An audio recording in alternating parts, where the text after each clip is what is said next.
Soyez donc les bienvenus pour cette nouvelle école biblique de Rouen sur le thème « On me dit que la famille c'est essentiel, mais la mienne c'est la galère ». Si vous êtes là ce soir, sachant que vous avez eu le choix de choisir les thèmes, c'est peut-être qu'il y en avait un qui parmi tous ceux-là vous intéressait plus. En tout cas, soyez vraiment les bienvenus. Nous allons essayer de nous présenter ce soir les uns les autres à Dieu dans nos familles avec les grands sujets qui nous concernent tous. Et cela nous concerne d'autant plus facilement dans l'Église que, vous le savez, parmi les 4 évangiles qui relatent la vie du Christ, il y en a 2 sur les 4 qui nous présentent la généalogie du Christ, les arbres généalogiques du Christ. Et sincèrement, quand on regarde avec attention ces arbres généalogiques de la descendance de l'ascendance de Jésus, dans l'évangile de Saint Matthieu au premier chapitre, ou l'évangile de Saint Luc au chapitre 3, c'est pas joli la famille de Jésus. Alors comparaison n'est pas raison, mais néanmoins, juste pour que vous puissiez, si vous voulez faire une petite comparaison, alors dans l'une de ces généalogies, nous avons la prostituée, Rahab. Je ne sais pas si vous avez des prostituées dans votre famille, en tout cas c'est un petit sujet. Vous avez Ruth, l'étrangère, voilà. Vous avez aussi Tamar qui va tricher avec son mari et qui va ensuite crier à l'adultère. Et puis vous avez aussi la nomination de Uri, le Hittite, qui a juste été assassiné par David pour que David puisse lui prendre sa femme. Bref, rien que ça, ce sont 4 petits sujets qui montrent bien, et c'est très intéressant, qu'au cœur de cette généalogie du Christ Jésus, eh bien, alors que précisément on aurait pu considérer simplement que de génération en génération, les choses auraient pu s'enfiler un peu comme des perles, de manière belle et grande, voici mon grand-père, mon arrière-grand-père, etc. Eh bien non, les écrivains sacrés des évangiles ont véritablement mis plusieurs fois des gros bâtons dans les roues pour que nous puissions comprendre que le choix du Christ Jésus, qui est l'obéissance à Dieu son Père de venir sur la terre pour nous sauver, n'est pas du tout un choix de venir se positionner dans un monde facile, mais que lui-même a accepté d'être dans une famille qui n'était pas parfaite.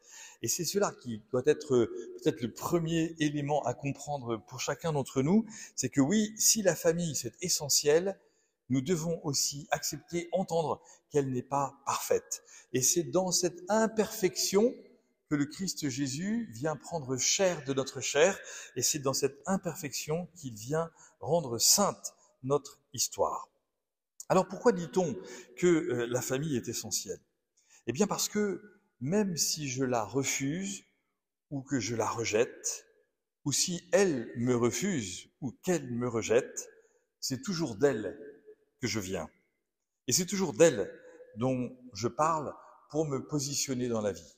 C'est toujours très impressionnant de nous entendre parler mutuellement de notre vie, de notre histoire, d'où nous venons, et de voir que certains vont avoir des espèces de blocages volontaires en disant « Oh là là, non, moi, ma vie privée, je n'en parle pas », ce qui est une manière d'en parler.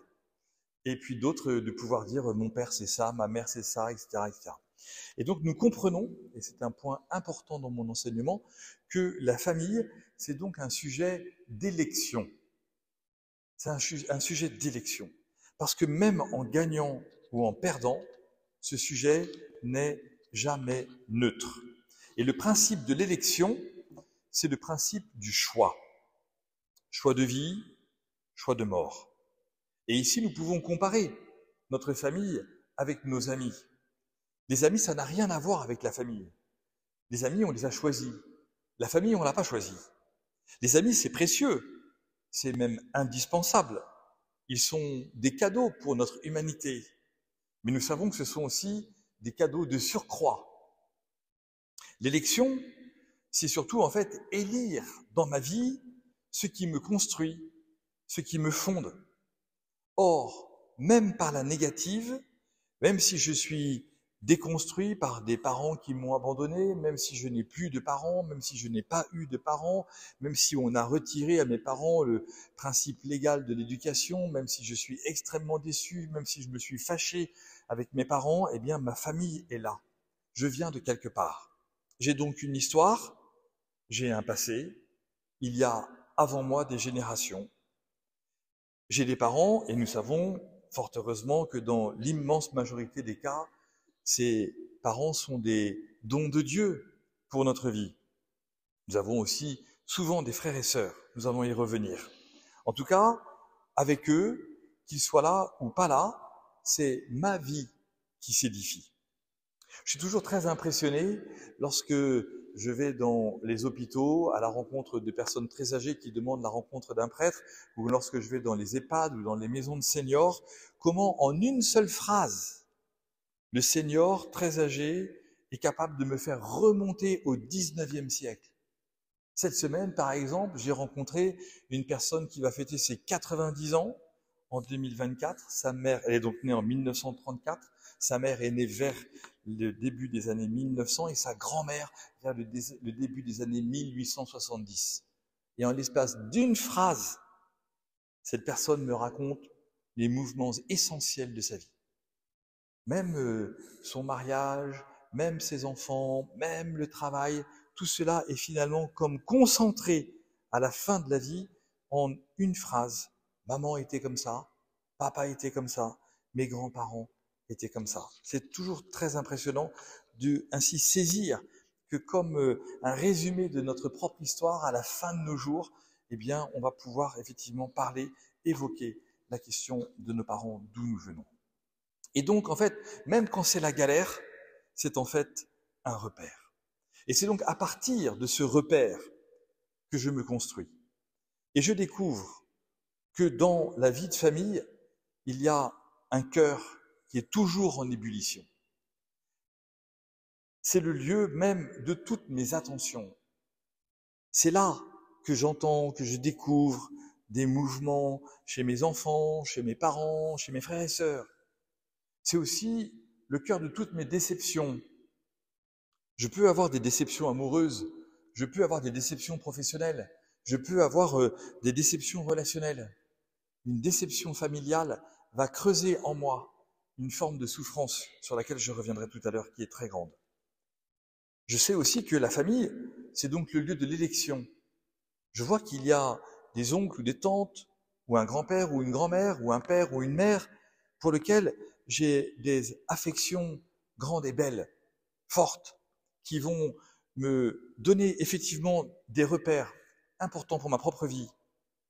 Je vois aussi qu'il peut arriver dans des périodes de ma vie qu'il y a des désaffections, un peu comme un décrochage avec telle ou telle personne, avec le frère de mon père, avec mon propre frère, ma propre sœur.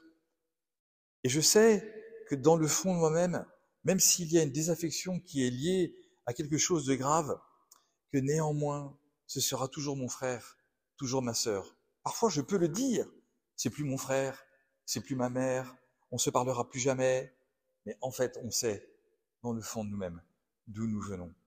Et nous savons qu'à chaque fois que nous ressassons ces histoires, elles nous font pleurer, elles nous font peut-être prier.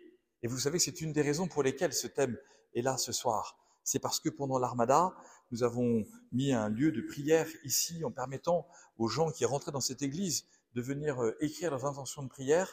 Et à la fin de l'Armada, quand j'ai récupéré ces milliers d'intentions de prière, c'est là que j'ai lu que par centaines, les gens priaient pour leur famille. Soit en bien, soit pour que ça aille mieux. Mais en tout cas, j'ai bien vu, et ça n'était pas une surprise, mais en tout cas qu'il fallait presque aller chercher plus loin encore la manière dont nous pourrions parler mieux encore, plus encore des familles et de voir qu'effectivement, ces familles sont souvent des lieux de galère. Je m'aperçois que c'est aussi le cœur de toutes mes interrogations. Quand je vois mes parents qui vieillissent, comment est-ce que nous allons nous occuper? Quand je vois mon frère handicapé, quand je vois ma sœur en difficulté avec son mari, comment est-ce que tout cela peut être vécu, si ce n'est complètement intensément? C'est donc le cœur de mes joies et peines, c'est donc aussi souvent le cœur de ma foi. Et nous le savons, dans les temps très anciens, dans la fondation du peuple d'Israël, dans l'Ancien Testament, Dieu donne à Moïse les 10 commandements. Et c'est très impressionnant de voir que dans ces 10 commandements, Il y en a beaucoup qui sont en forme négative. Tu ne tueras pas, tu ne mentiras pas, tu ne voleras pas. Mais il y en a un qui est dit de manière positive, et c'est le 4e commandement, honore ton père et ta mère. Et le fait que cette formule soit une formule positive est véritablement un choix de Dieu. Mais là où ce choix de Dieu est plein de compassion à notre égard, c'est que nous savons aussi que dans notre histoire, il y a des gens, ou peut-être nous-mêmes, qui ne peuvent pas aimer leur père ou leur mère. Et que Dieu ait eu la délicatesse de dire à Moïse, tu diras, honore ton père et ta mère, c'est bien plus puissant que aime ton père et ta mère. Parce que quand j'honore mon père et ma mère, je comprends qu'il y a là un ordre qui est une autorité très forte. Et vous savez que le mot d'autorité, la racine indo-européenne du mot autorité, c'est force et croissance. Donc quand j'honore mon père et ma mère, alors que je ne peux pas les aimer, Dieu me donne de grandir. Quand j'honore mon père et ma mère, alors que je ne reconnais pas leur autorité, je grandis en autorité. Je reçois une force nouvelle. Cette autorité qui vient de Dieu me permet de comprendre quel est pour moi le chemin de croissance. Et mon chemin de croissance, notre chemin de croissance est toujours intégré à la famille. C'est d'ailleurs très marquant de voir que les enfants en carence de parents vont soit s'effondrer sans repère, soit s'affermir pour se hisser au-dessus de ce qui aurait pu les écraser. Vous savez que les études sociologiques connaissent des évolutions majeures dans ce XXe et XXIe siècle. Il y a quelques décennies encore, en tout cas c'est ce que moi j'avais appris lorsque j'étudiais pour le bac les sciences économiques et sociales, eh bien on nous disait que si on était médecin, si notre père ou notre mère était médecin, on avait 60% de chances supplémentaires d'être nous-mêmes médecins que si notre père ou notre mère était d'un métier manuel, par exemple. La sociologie et les études sociologiques et les enquêtes ont en fait montré que ça n'est pas exactement vrai. Parce que, en fait, fils d'eux, ça n'est valable que si j'honore mon père et ma mère. C'est-à-dire, ça n'est valable sociologiquement que si effectivement j'ai mon père et ma mère qui sont avec moi et qu'il y a une unité dans ma famille. Ceux qui ne bénéficient pas de ce père et de cette mère en association à leur projet de vie, en fait, vont développer, et c'est ça la grande force de la sociologie, vont développer des forces nouvelles qui n'existaient pas auparavant dans leur famille probablement, ou dans leur propre vie, pour s'en sortir, pour s'élever et pour dire « je ne serai pas le souffre-douleur de l'échec conjugal de mes parents ». C'est très impressionnant de voir aujourd'hui, par exemple, que 100% des couples qui viennent nous voir pour se marier à l'église et dont les parents sont divorcés, nous disent « nous nous marions à cause de nos grands-parents ».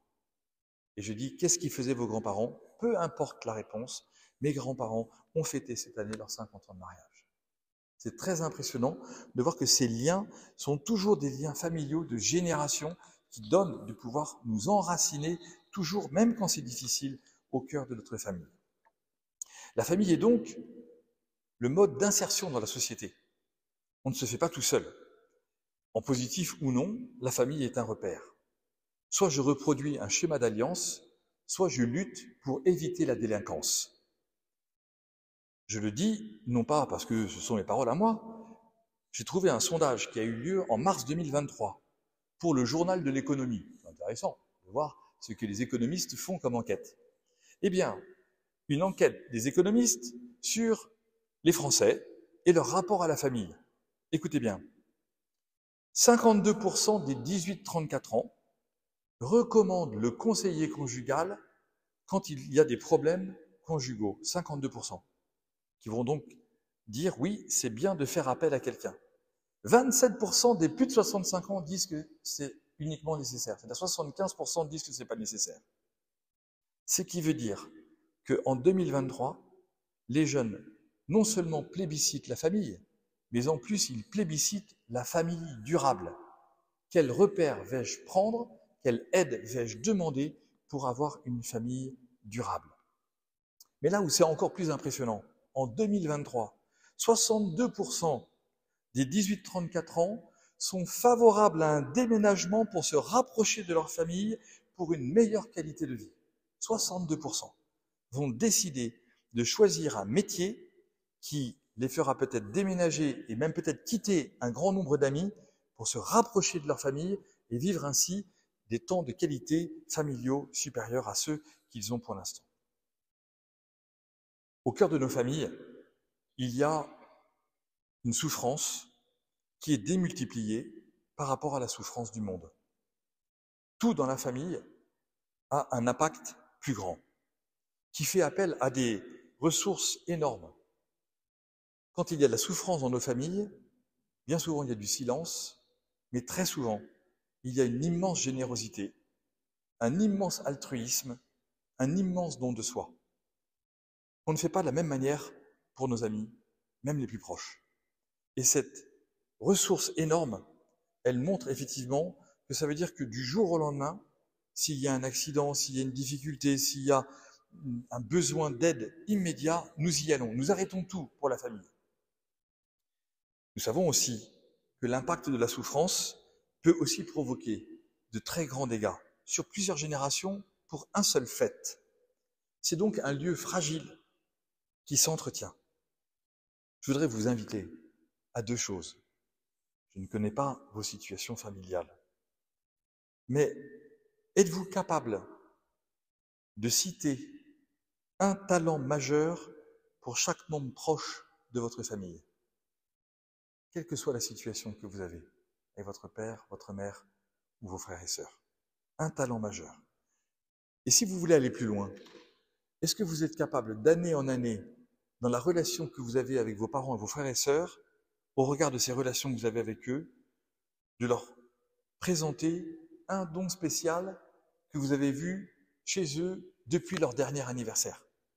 Quelque chose qui s'est développé, une parole qu'ils ont dite qui vous ont fait du bien, une attitude qui a été bouleversante pour vous, quelque chose qui vous a fait réfléchir, un élément qui vous a fait un peu changer votre point de vue, quelque chose qui est aussi pour vous comme une construction de cette civilisation de l'amour. On voit bien toute la délicatesse que ça requiert et parfois tous les empêchements qui aujourd'hui font que ces réponses ne sont pas possibles. Elles peuvent être possibles dans votre cœur. Elles peuvent être possibles dans votre cœur.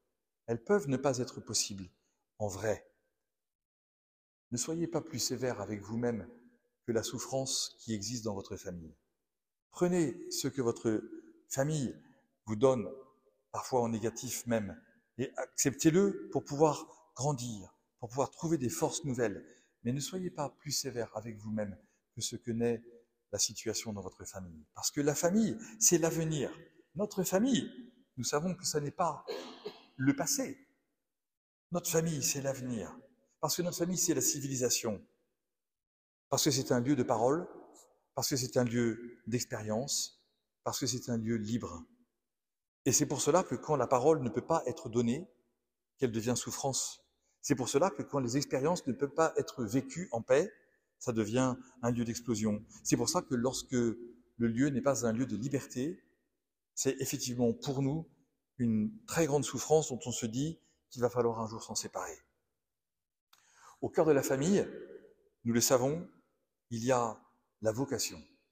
La vocation, chez les chrétiens, c'est l'appel de Dieu. Et l'appel de Dieu, comme nous le voyons dans la Bible, c'est l'appel au bonheur, l'appel au salut, l'appel au pardon, l'appel à l'amour. Tous ces lieux qui peuvent ne pas exister dans toutes les familles. Tous ces lieux, tous ces mots, qui peuvent exister pas parfaitement dans nos familles. Mais nos familles ne sont pas parfaites. Et nous savons effectivement alors qu'il y a un énorme travail pour rechercher le bonheur. Et nous découvrons que parfois, dans notre vie, il y a des périodes où nous sommes allés chercher le bonheur en dehors de notre famille, par le travail, par les amis, par un engagement dans une association, par telle ou telle réalisation de notre propre vie. Et c'est important de voir qu'il y a des ressources, parfois annexes à la famille, qui nous sont données. Et nous savons, dans le fond de nous-mêmes, qu'en permanence, nous allons nous dire, si j'avais pu le vivre avec mon père, si j'avais pu le vivre avec ma mère, qu'est-ce que ça aurait été si j'avais eu mes parents pour pouvoir le vivre? Qu'est-ce que ça aurait donné si je m'étais entendu avec mes frères et sœurs? Tout cela, nous savons que c'est notre quotidien. Et tout cela, nous savons que dans le fond de notre âme, il y a une espèce d'énergie folle qui nous fait désirer, progresser, avancer. Et quand ça n'est pas possible, pour plein de raisons, y compris la mort, nous savons que nous avons en nous des ressources très très grandes qui vont nous permettre de pouvoir guérir dans ces relations familiales qui n'existent plus ou qui vont nous permettre justement de progresser au cœur même d'une vie qui est marquée par la souffrance, où nous ne voulons pas que cette souffrance soit notre moteur. Nous voulons que la vie soit moteur. Nous voulons que l'amour soit moteur. Nous voulons que la paix soit moteur. Nous voulons que la construction soit moteur. Et parfois, nous n'avons eu rien de tout cela. Nous n'avons rien eu de tout cela. Ce que nous reconnaissons, c'est que au cœur de cette vocation au bonheur, il y a effectivement comme un énorme creuset, comme une énorme machine de guerre qui veut nous dire « vas-y, n'aie pas peur. À ton tour, essaye. À ton tour, essaye. » Et tu verras que toi, comme les autres, avant toi, il te faudra essayer, il te faudra tomber, il te faudra te relever, il te faudra comprendre que là aussi tu es appelé à ce bonheur. Et ce que nous croyons et ce que nous savons, c'est lorsque nous sommes chrétiens ou que nous essayons de le devenir, c'est que nous découvrons que Dieu vit au cœur de la famille par le Christ.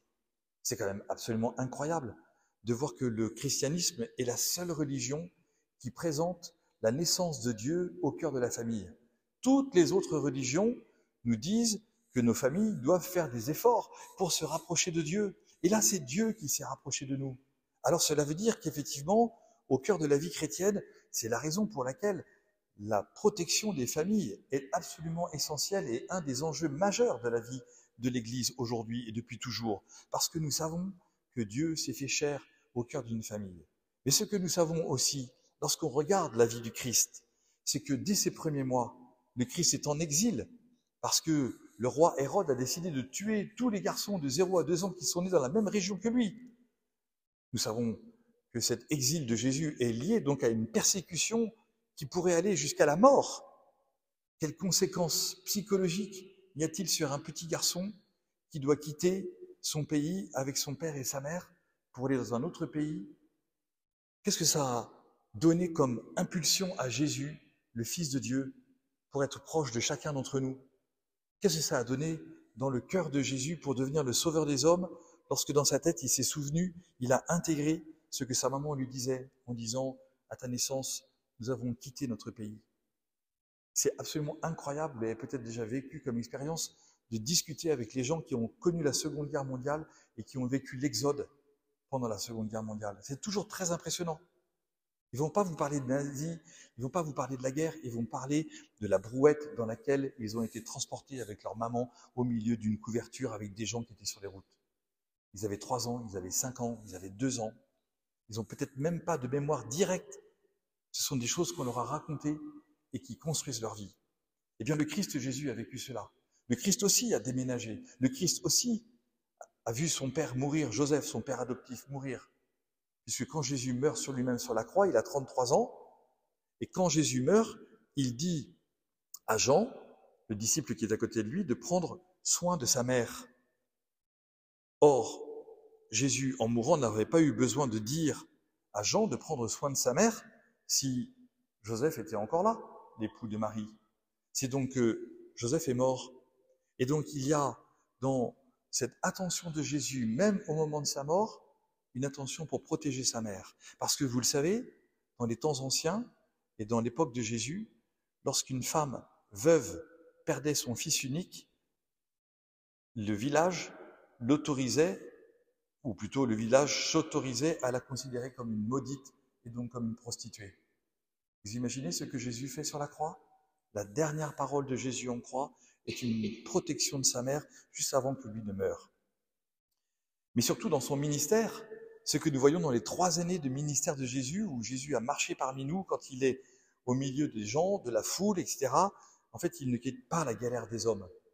Et l'évangile que nous avons lu ce soir, avec Lazare, Marthe et Marie, les 3 frères et sœurs, nous fait penser de plus en plus que Lazare était probablement polyhandicapé. Et que si Marthe et Marie ne se sont pas mariées, c'est parce qu'elles ont décidé de prendre soin de leur frère. Et qu'elles ont décidé de ne pas constituer de famille. Et que donc, l'immense attention que Jésus avait chez Marthe, Marie et Lazare, et quand on voit Jésus qui pleure dans l'évangile, quand il découvre que que son ami Lazare est mort, c'est bien pour que nous puissions saisir que la compassion de Jésus au cœur de la famille, c'est une compassion au cœur en plus, pour le coup, dans la famille de Marthe et de Marie, d'une souffrance qui se voyait par le handicap de leur frère. La vie de Jésus dans une famille d'amis est une vie qui montre son attention immense et profonde vis-à-vis de chacun d'entre nous. Voyez comme il l'aimait. Et puis ce que nous voyons, c'est que Jésus aussi est bien sûr dans la barque, au milieu de la tempête. Et nous aussi, nous pouvons avoir des tempêtes dans notre famille. Nous aussi, nous pouvons avoir des vagues où on a l'impression qu'on va se faire submerger, qu'on va ne jamais s'en sortir, qu'on ne va pas réussir à respirer à nouveau. La tempête contre les familles, dans l'Évangile, comme dans notre temps, c'est une tempête qui est toujours massive. Et on le voit, la tempête aujourd'hui contre les familles, par le choix politique, est une œuvre massive contre la civilisation. Le capitalisme détruit la famille par l'individualisme de la réussite. Le marxisme détruit la famille par la présentation d'un communisme wokiste, féministe, de tout ce que vous voulez, qui déconstruit tout ce qui a été construit patiemment au long des siècles et qui nous montre qu'effectivement nous sommes troublés par tous ces éléments de déconstruction. Mais au final, ce que nous voyons, c'est que plus on tape sur la famille, plus on décide d'ignorer les mouvements de fond qu'on présente comme des gouttes d'eau, plus en fait on donne aux jeunes la certitude qu'ils ont raison dans leur cœur de se soutenir dans leur projet familial. Je le crois, les nouveaux métiers arrivent pour garder à nouveau nos parents à la maison, quel que soit leur état. Les jeunes mariés catholiques, vous le savez, peut-être, les jeunes mariés catholiques ont une attitude nouvelle qui transforme l'Église catholique en France.